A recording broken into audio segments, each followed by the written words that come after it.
নমস্কার, ব্রেকিং বাংলায় আপনাদের স্বাগত। আমি জয়ন্ত মজুমদার।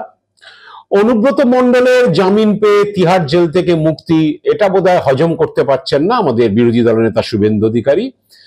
কারণ 31শে জুলাই যখন অনুব্রত মণ্ডল গরু পাচার মামলায়, সিবিআই এর যে মামলা, সেই মামলায় সুপ্রিম কোর্টে জামিন পেয়েছিলেন, তখন শুভেন্দু অধিকারী প্রতিক্রিয়া বলেছিলেন যে ও সিবিআই মামলায় জামিন পেতে পারে, কিন্তু ইডির মামলায় ওর এখন চট করে জামিন হবে না, তিহারের ভাত অনুব্রতকে আরো বেশ কিছুদিন খেতে হবে।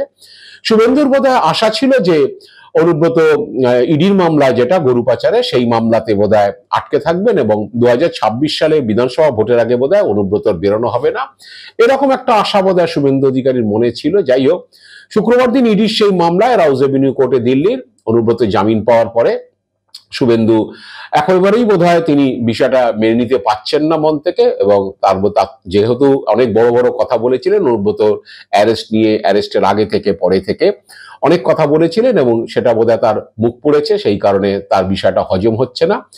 সোমবার দিনও তিনি ঘাটালে বন্যা পরিস্থিতি দেখতে গিয়ে সেখানে বলেছিলেন যে অনুব্রত মণ্ডল লোয়ার কোর্টে জামিন পেয়েছেন, তিনি নিম্ন আদালতে জামিন পেয়েছেন। জামিন পেল মানেই হচ্ছে তার স্বস্তি নেই, কারণ হচ্ছে হাইকোর্ট এবং সুপ্রিম কোর্ট রয়েছে, সেখানে যদি এজেন্সি বেল ক্যান্সেলেশনের জন্য মামলা করে, সেক্ষেত্রে সেই জামিন খারিজ হয়ে যেতে পারে, এরকম ধরনের তিনি মন্তব্য করেছিলেন। এবং একই সঙ্গে বীরভূমের আরো মামলা রয়েছে এনআইএর, এবং সেখানে কারা কারা সেই মামলাতে অভিযুক্ত হিসাবে আসবে বা কারা কারা স্ক্যানারে এসেছে এনআইএর, তারও একটা তিনি ফর্দ দিয়েছেন।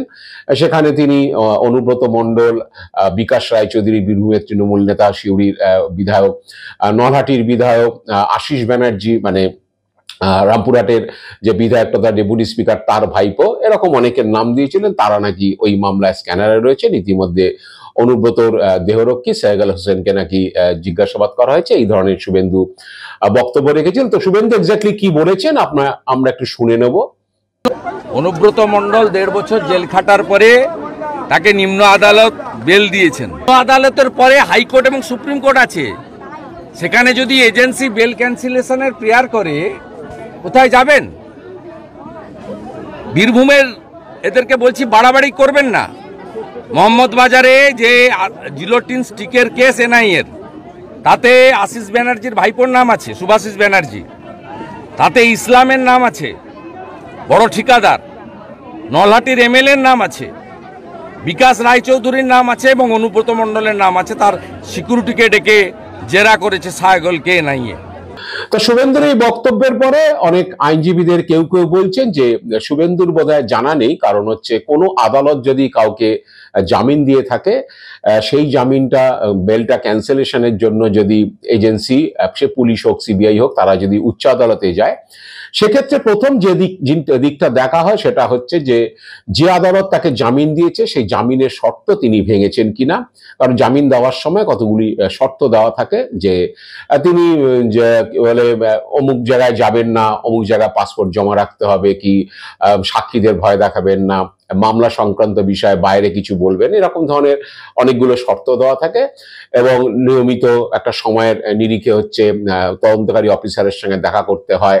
এইসব শর্তগুলো মানলে হচ্ছে, যদি সেই শর্ত না মানেন বা সেই শর্ত ভাঙলে, তবেই হচ্ছে উচ্চ আদালত সেই জামিন বাতিল করে বা ক্যান্সেলেশন করে তাকে আবার কাস্টডিতে বা জেল কাস্টডিতে নেওয়া হয়।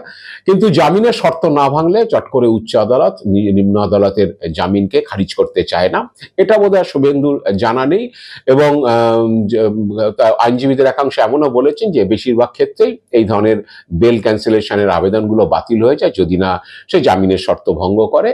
তো শুভেন্দু বোধহয় বিষয়টা, অনুব্রত জামিনের বিষয়টা বোধহয় হজম করতে পারছেন না, তাই তিনি বারে বারে বা তার এ বিষয়ে তিনি যে বুক বাজিয়ে এমন একটা ভাব দেখিয়েছিলেন যে অনুব্রতকে ঢুকিয়ে দেওয়া গেছে, ও আর বেরোবে না, এরকম একটা ব্যাপারে সেটাতে ছেদ পড়েছে। এই জন্য শুভেন্দুর অস্বস্তি হচ্ছে, মুখ পুড়েছে, এই কারণেই হয়তো তিনি বারে বারে অনুব্রতের জামিন নিয়ে এই ধরনের কথাবার্তা বলছেন। এবং একইভাবে এনআইএর মামলায়, মোহাম্মদ বাজারে এনআইএর মামলায় কারা কারা স্ক্যানারে আছে, কাদের নাম আছে, অমুক তমুক, তিনি সব ফিরিস্তি দিচ্ছেন, ফর্দ দিচ্ছেন। এবং অনেকে বলছেন যে তাহলে এখন থেকে কি ইডি সিবিআই কাদেরকে স্ক্যানারে আনছে, কারা অভিযুক্ত, কি বৃত্তান্ত, যেটা মোহাম্মদ বাজারে জিলেটিন স্টিকের মামলার বিষয়ে শুভেন্দু বলেছেন।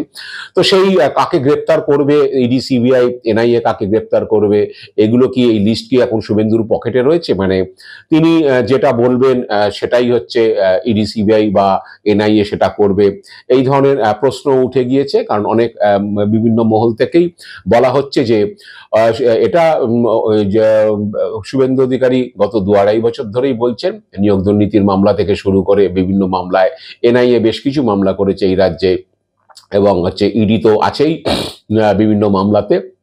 তো শুভেন্দু অনেক সময় হুমকি দিয়েছেন যে অমুককে ডাকা হবে, অমুককে ঢোকানো হবে জেলে, এইসব হুমকি দেওয়ার পর দেখা গিয়েছে ইডি বা সিবিআই বা এনআইএ তারা সংশ্লিষ্ট ব্যক্তিকে ডেকেছে জিজ্ঞাসাবাদের জন্য, কাউকে গ্রেফতারও করা হয়েছে।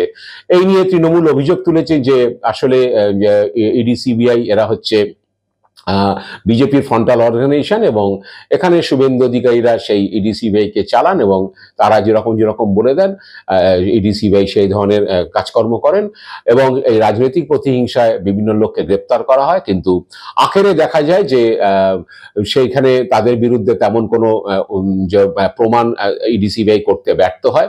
সেই কারণে তাদেরকে জামিন দিয়ে দেয় আদালত, এবং পরপর এখন অনেক জামিন হচ্ছে। অনুব্রতের যে জামিন মামলা, সেই জামিন মামলাতেও হচ্ছে বিচারক, যখন রাউজ এভিনিউ কোর্টের বিচারক যে জামিন মামলা রায় দিয়েছেন, সেখানেও বলেছিলেন যে অনুব্রতের বিরুদ্ধে যে প্রমাণ, সেই প্রমাণ হচ্ছে দুর্বল।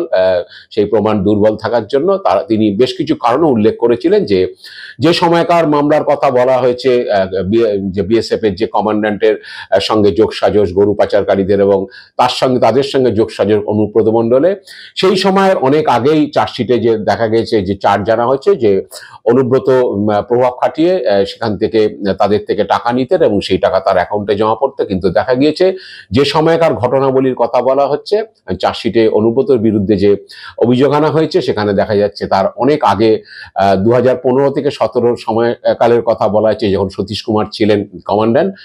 কিন্তু দেখা যাচ্ছে যে অনুব্রত 2009, 11, 14 এই সময় তার অ্যাকাউন্টে টাকা জমার হিসেব দেওয়া হচ্ছে, এবং 2022 সালে যখন তিনি কাস্টডিতে তখনকার। তো এইসব বিষয়গুলি তিনি অনুব্রতর জামিনের যে রায়, সেই রায়ের যে উল্লেখ করেছেন, করে বলেছেন যে অনুব্রতের বিরুদ্ধে প্রমাণ দুর্বল, সেই কারণেই তিনি তাকে জামিন দিয়েছেন রাউজ এভিনিউ কোর্টের বিচারক। তো এখন এরকম ধরনের রাজনৈতিক প্রতিহিংসায় গ্রেপ্তার করা হচ্ছে, ইডি, সিবিআই, এনআইএ গ্রেপ্তার করছে। শুভেন্দু দাবি করছেন এরা হবে, এবং অনেক ক্ষেত্রে সেটা হচ্ছেও, কিন্তু আলটিমেটলি হচ্ছে তাদের বিরুদ্ধে প্রমাণ সংগ্রহ করতে পারছে না বলে একের পর এক হচ্ছে বেল হয়ে যাচ্ছে বিভিন্ন মামলাতে। এটা শুভেন্দু পক্ষে অস্বস্তিকর, এবং হজম করতে তিনি পাচ্ছেন না।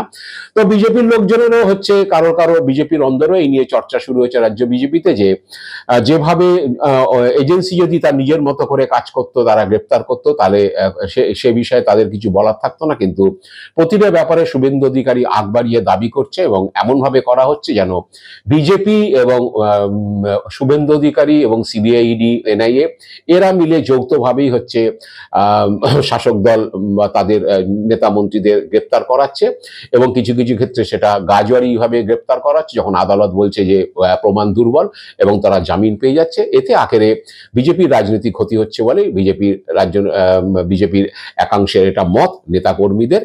এখন জানি না শুভেন্দু অধিকারী আলটিমেটলি তিনি তার এই যে ভুলভাল বকা শুরু করেছেন বিভিন্ন বিষয় নিয়ে, অনুব্রত নিয়ে বা অন্য মামলা নিয়ে, সেই ভুলভাল বকা তিনি থামাবেন কিনা। কারণ আরজিকর মামলাতেও তিনি বলেছিলেন যে এক বিধায়ক এবং এক কাউন্সিলর তারা ষড়যন্ত্র করেছে, তাদেরও হচ্ছে ছাড়া হবে না, এবং দেখা গেছে যে সেই বিধায়ক ইতিমধ্যেই সিবিআইতে এসে তার বক্তব্য জানিয়ে গেছেন।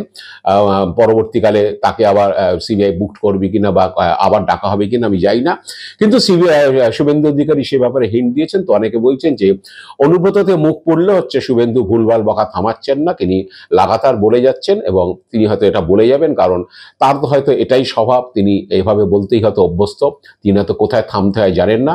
তাই জানি না শুভেন্দু অধিকারী আদৌ থামবে কিনা, নাকি তিনি বলে যাবেন যে ইডি, সিবিআই কি করবে না করবে তা তিনি জানেন, এবং তিনি যেমন বলবেন তেমনই ভাবেই সিবিআই অ্যাক্ট করবে বা ইডি অ্যাক্ট করবে বা এনআইএ অ্যাক্ট করবে।